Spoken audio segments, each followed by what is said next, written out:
Қайырлы күн, достар. Мен бүгін жуа мен қатпарлы нан дайындадым. Ең алдымен жылы суға тұзды, жарты қасық тұзды араластырып, 2 қасық шемішке майды қосып, және бетіне ситадан ұнды өткізіп, жұмсақ етіп қамыр илейтін боламыз. Қамырымыз қолымызға жабыспайтындай да болуы қажет, және 20 минутқа қойып қоямыз. Міндетті түрде 10 минуттан кейін бір қайтарып қоюды ұмытпаймыз.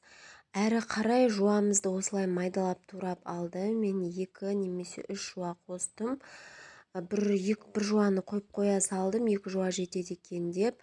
Бетіне жарты қасыққа жетпей тұз қосып араластырып алдым. Міне 20 минуттан кейін осылай қамырымызды 2 бөлшекке бөліп алып, бір бөлшегін ұзына бойы домалақ етіп жайып алдым.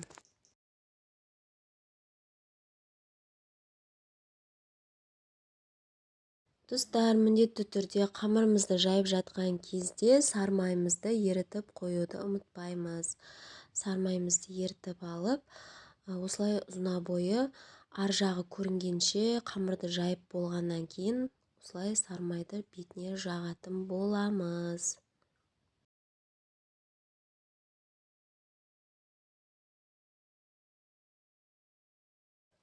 Дайын тұрған жуамызды қамырымыздың бетіне салып, осылай жан-жағының барлығына жеткізіп, жуаны жайып алатын боламыз, және оны ортасынан пышақпен бөліп, дөңгелетіп қамырымызды орайтын боламыз.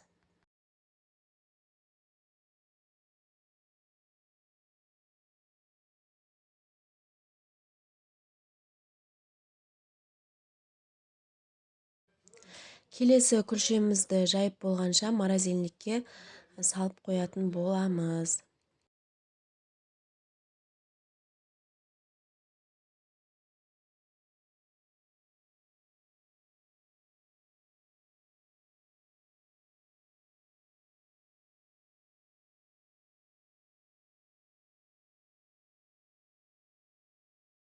Міне морозилкадан алып қамырымызды дөңгелетіп жаямыз. Астына отты жағып, сковородкамды дайындап қойдым. Қазір 2 бетін пісіріп алатын боламыз.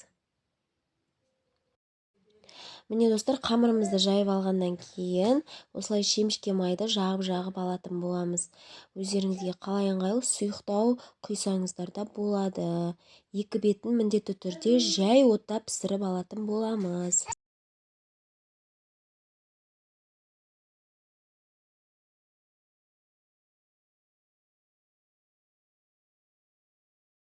Міне достар, қатпарлы нанымыз дайын болды. Ас болсын, маған тіркеліп лайк басып кетуді ұмытпаңыз. Сау болыңыздар.